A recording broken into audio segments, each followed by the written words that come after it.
All right, my beautiful little knuckleheads. All right, so what you're going to do is you're just going to make the first one. All right, so we're going to do the first one is you're just making a line segment that's congruent to the one you're going to draw. All right, it doesn't matter the length. The length is irrelevant. I'm just making a line. I didn't measure it or nothing because the point here is I'm just labeling A and X. Okay, maybe that's upside down for you guys. I don't know. All right. All right, so then here, what you're going to do is you're going to make another line segment and make it any length, anywhere. Make it actually, it's best to make it bigger. If you can see, obviously, there. So this one we'll call T. All right, and the way you figure out the length, all right, you match up at this one endpoint. Remember, this is a line segment, not a line. Just put it there.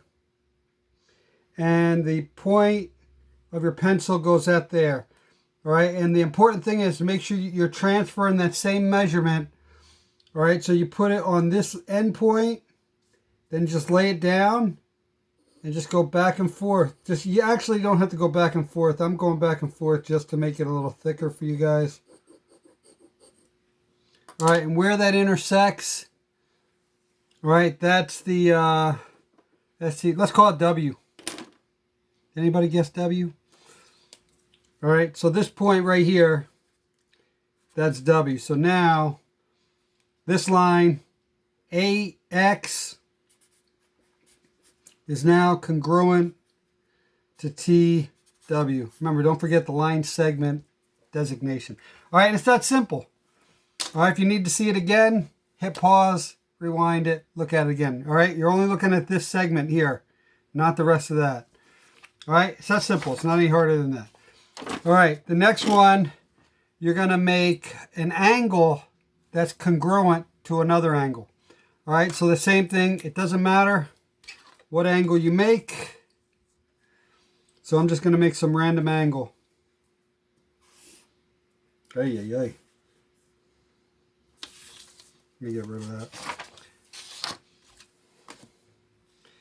All right, I'm not even going to make it straight just to show you. All right, the length of this, remember what this is called? Y'all remember? I'm going to make it S, a ray, right? So I'm going to make this one and the two rays. It doesn't matter how long they are. All right, that's not important. All right, and so now we want to take this, and I'm going to make this angle go this way, just to show you that the, hey, I'm running out. Okay, just to show you that it doesn't matter how you start it. So let's call this V. All right. All right, so we want to add a ray here, but we want it to be congruent. All right, we want it to be congruent. So just take your compass. Doesn't matter where you just put it at the, remember what this is called? Vertex, right? Put the pointed end down at the vertex, and this length, it doesn't matter. You can put it anywhere on this ray. All right, and you're just drawing a line. You're making an arc, I mean, not a line. You're making an arc. All right, and so now the important thing is to transfer that right here and just go up a little bit to some, I mean, you'll understand how far. All right, and look at what all right. And so we'll call this, just so I can talk about it, I'll call this A and call this B, where they intersect, where the arc intersects the two rays. All right, and so I'm going to call that N. Doesn't matter.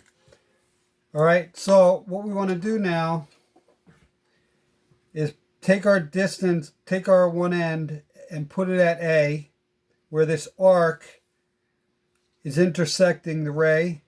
All right, that's point A. And you're going to take the drawing part and put it on point B. Remember, if you have trouble with this, if I'm going too fast, you can listen to it a bunch of times. So what I suggest you do is just listen to it. Now I'm telling you after the fact. All right, you listen to it and then go back and watch it again, then do it on your own. All right, so I'm getting this length. All right, and so what I'm doing now is I'm taking that length, I didn't change anything, and I'm putting it on N because A and N are the same point. It could actually be B, it doesn't really matter. All right, A and N, put the pointed part down on N, then you just draw an arc. You only actually have to do one line, but I don't know how well this is going to show up for you guys. All right, where the two arcs intersect. That point right there. All right, so use a straight edge. You know, you can pick any straight edge. Remember, a straight edge technically is it's a ruler without the numbers. But if you don't have it, then you can use anything for a straight edge, all right? It really doesn't matter as long as the edge is straight. And I know this edge is straight. So I'm going to basically go from there to there. All right, so I knew the edge was straight. All right, and so now angle V, and we can call this, let's say, we'll call this R for Mr. Ron. All right, so this angle V, remember it's also angle RVN or NVR and angle ASB I mean, or we should say angle V and angle S. All right, now they're congruent, they're equal. All right, they have the same measure. All right, I don't have no idea what the measure is. All right, but that's how you make congruent angles. All right, remember they're not adjacent angles because they're not next to each other. All right, they're congruent. But you could make congruent angles.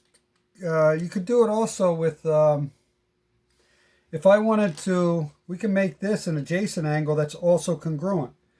All right, the way we could do it, now you didn't have to do this, but just to tell you, I didn't think about this.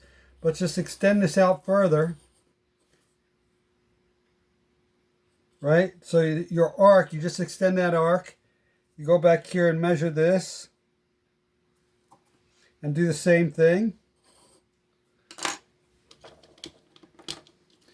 Where those two arcs intersect.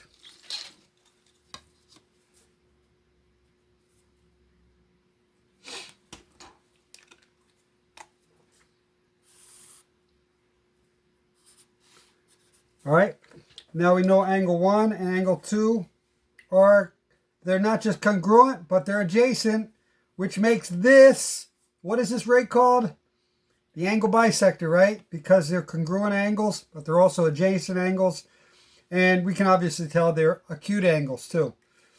All right, so we can make it really acute by adding that, all right, making them wink. So now it's a really acute angle, okay? All right, so the next thing, perpendicular bisector. All right, so the perpendicular bisector is at the, so I'm just going to make a line here using this brick. It's actually a sharpening stone I have for when I sharpen my knives. All right, so there's just a straight line. Two random points, we'll call it, I'm going to call it point E and point H. All right, so first thing you do is estimate, just estimate where the midpoint is. It doesn't actually matter where it is. Sorry if this has been crooked a lot. It doesn't actually matter where the midpoint is. It's just an estimation. So the estimated midpoint is right around there. And so what we want to do is we want to take our compass, put it at one endpoint. It doesn't matter what, you're going to have to put it at both endpoints anyway. I made the line. Okay, I made it. I didn't make the line too big. All right, and extend your compass out. Put it at one endpoint and extend it past the midpoint. This compass doesn't open wider. You can extend it all the way over here if you want, or anywhere between the midpoint and H and your other endpoint. Doesn't matter where. In my case, it does matter because I can only go so far. All right, and so then you just make an arc there, just like that. Don't go really too far. Estimate to at least to the midpoint. Just kind of estimate it. You don't go too far past the midpoint. You know, our estimated midpoint. All right, and just draw another arc. All right, remember, you keep the measurement the same. You pick any random length you want, and then make an arc, then you do the same without changing the compass length. All right, then you make another arc. And where these two intersect, right here and right here. Now we'll see how close I was to actually the midpoint I chose.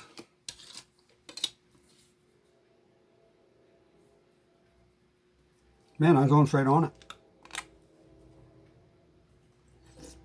All right, so there we go. So you just draw a line from where the arcs intersected, all right, and just draw it straight down. And right there is your perpendicular bisector. Because, why is it a bisector? Because the length from E to here to the midpoint is the same as the length from the midpoint to H. All right, I don't know if you could see. That's what I chose. All right, pretty close. All right, doesn't matter. Just wanted to point it out. All right. All right, so that's how you make a perpendicular bisector. All right, and so that's, how many degrees is that then? If it's perpendicular, remember it's 90 degrees. All right. So you can see. All right. Now the last thing, we want to make a angle bisector. All right, same thing, you start off. It doesn't matter how you pick your line. I'm just going to draw the line crooked to show you that it doesn't matter how you put the line. Just doesn't even matter the angle. All right, so I just randomly, I'm going to call this angle, J. I don't think I used J yet. My sister is J, right? All right, so here, oh, forgot to add the rays. All right, so it doesn't really matter how you do this. You can put it, I'm going to make it smaller only because I don't know where I'm going to be doing this. All right, so you put the one at the end point here, at the vertex. All right, it doesn't matter what the measure is, so you just go draw that line like that. All right, and you can leave this compass at the same measurement. All right, you can leave it at the same measurement, and you put it where it intersects here. All right, we don't have to label them because it's really not, I mean, we can label them because we're going to maybe mark them as angles later. All right, and then just draw an arc. All right, when you do this, you get the feel for how far you should draw the arc. And put it at both intersections where this arc, your original arc, intersected the rays. All right, you're putting it there, draw an arc. Putting at this intersection, draw an arc. And where this intersects, right here, you go from the vertex through that intersecting point.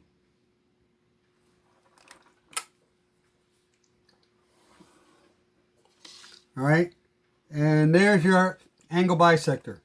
Now, if we want to actually start labeling the angle, there's a couple things, you could do 1 or 2, angle 1, angle 2.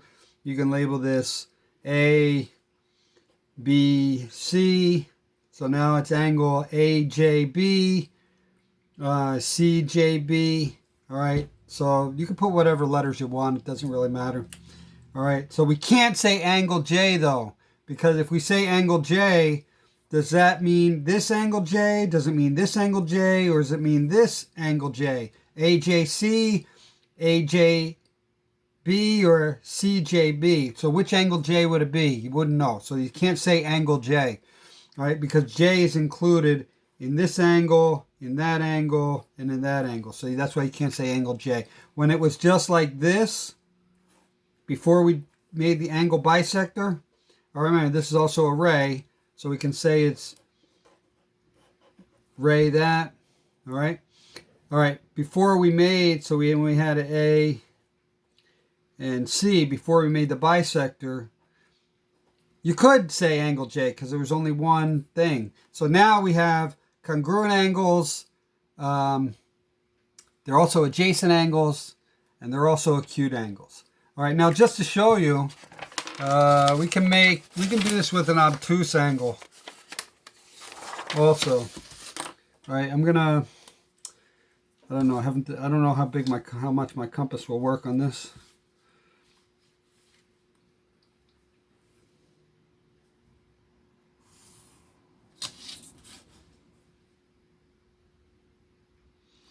Because my compass might not be big enough. Pay $4 in Staples for it, so you get what you pay for. There's a $13 one, but I was like, I'm not paying $13. All right, maybe I should have, because I didn't realize it would be, I might have needed bigger, but maybe I have to go buy another one. All right, so we can label it. Doesn't really matter what we label it. So we'll just label this angle, what did we use? K? I don't think I used K yet. All right, so the same thing.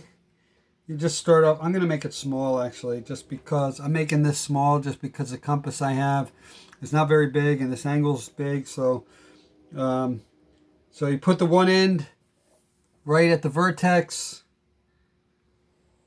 and notice what I'm doing. In leading the angle. Oh man, it moved.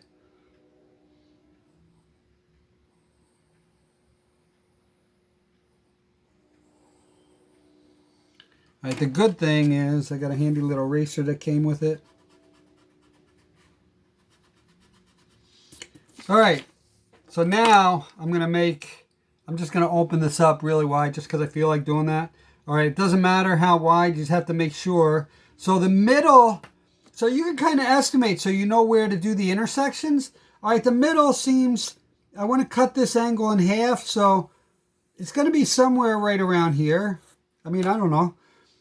All right, so I'm just going to see. Remember, put it at the intersection of the first arc you made. Put it on the intersection there.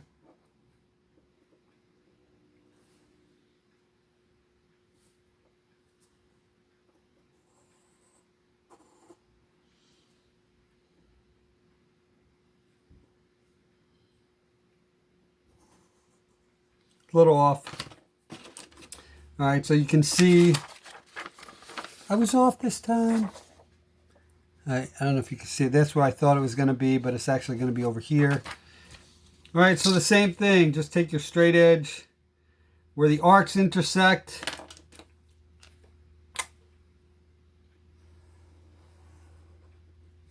All right, so you got your angle bisector right there. All right, and you can label the points if you want. So we can call that X, Y. Remember, you can pick a point anywhere here, because remember, this ray has infinite number of points, so it really doesn't matter where you put the point on the ray. And Z, so we can say this is angle 3 and angle 4. All right, and so we can see, all right, why do these two angles, though, why do they have to be acute? They can't also be obtuse. All right, think about why that is. All right, hit pause and I'll tell you the answer. All right, the reason these have to be acute is because, remember, a straight angle is 180. If you make a bisector with that, all right, then that means this is going to be 90 and that's going to be 90. So any angle that's obtuse is going to be somewhere between 180 and 90. So let's say this is 160. Just say that's 160. All right. So that would make this, if this is a bisector, all right, makes that 80 and 80. All right. So unless it's a straight angle, all right, these two have to be acute. All right. They couldn't be obtuse anyway, simply because the highest you can get for an angle bisector is 90 degrees, because the biggest angle you get is 180. All right. All right. So that's the 4 angles that you're going to have to draw. Just practice this over and over. All right, replay the video as much as you need. Okay? All right, God bless y'all.